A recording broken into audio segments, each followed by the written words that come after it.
Global Télévision, JLS, votre chaîne, dans vos maisons, dans vos bureaux, partout où vous êtes, c'est votre chaîne préférée.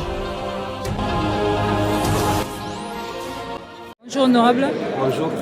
Nous sommes en plein processus électoral de 2 membres de bureau qu'il faut remplacer.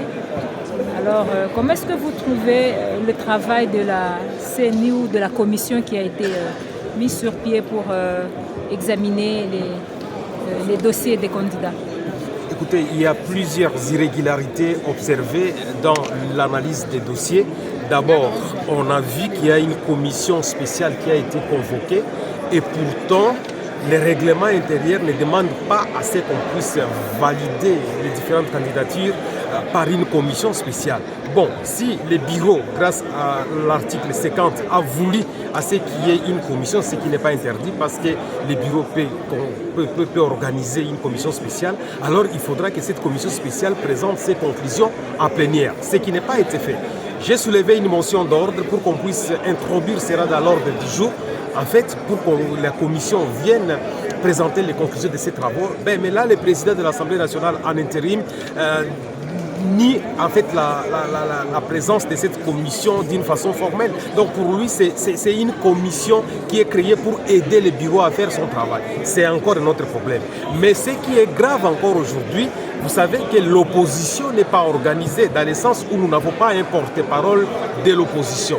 Ce qui fait en sorte que chaque fois qu'il y a élection ici à l'Assemblée nationale pour les membres du bureau, les opposants ils se présentent toujours en ordre dispersé. Vous l'avez vu avec Honorable Moutamba et Honorable Inamizi qui étaient ici au début de la législature. C'est une jurisprudence. On a vu au Sénat Bayende avec Salomon Kalonda. C'était quelque chose qui se faisait de différentes familles politiques. Maintenant, sur quelle base aujourd'hui l'Assemblée nationale va imposer que les opposants se mettent ensemble pour faire sortir un candidat unique? C'est tout simplement des manigances que nous n'acceptons pas attaquer opposants. Qu'est-ce que vous comptez faire pour régler ce problème? Nous irons à leur invitation parce qu'ils nous ont invités pour aller échanger. On va leur dire que vous n'avez aucune base légale pour nous imposer, nous, en tant qu'opposants, d'avoir un candidat unique.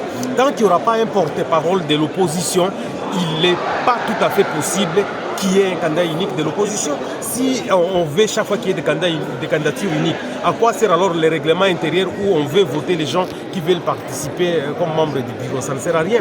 Donc ça sent tout simplement la manipulation, ça sent la manigance et ça, nous ne l'accepterons pas. Et on est en train de découvrir finalement que nous, on est de véritables opposants et qu'il y a beaucoup de mascarades dans tout ce qu'on est en train de faire dans ce pays. On vous a convoqué aujourd'hui, pourtant c'est aujourd'hui que les gens attendent la liste des candidats retenus. Alors ça sera après ou avant aujourd'hui? Ben, vous savez vous-même que déjà, il y a des noms qui ont commencé à circuler illégalement. Vous savez, une commission qui se réunit, mais déjà des noms de retenus circulent. Et nous, on a trouvé que ce n'était pas normal. Bon, on va aller, et j'ai vu que j'ai compris que le bureau, parce que nous avions fait des alertes, a été dans l'impossibilité de pouvoir entériner ces propositions-là, de cette commission-là. Ben, mais nous, on va aller maintenant leur dire que vous n'avez pas droit de pouvoir bloquer l'opposition. Laissez tous les opposants se représenter comme candidats, et on va voir que la salle plénière, l'Assemblée plénière va trancher pour qui elle veut voter, c'est tout. Êtes-vous prêt à désister pour garder un candidat unique de l'opposition?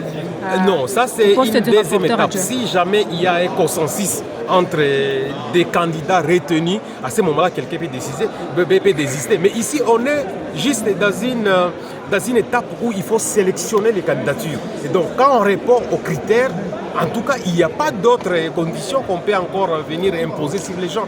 Vous savez, vous-même, il a lu un communiqué où il a dit que... Non, en fait, il a publié un communiqué où c'est dit clairement qu'il y a des indépendants et il y a des gens des groupes parlementaires. Mais maintenant, pourquoi maintenant on va revirer pour faire quelque chose d'autre? Non, je crois qu'on ne doit pas commencer à manipuler l'opposition. On ne va pas manipuler les élus comme cela.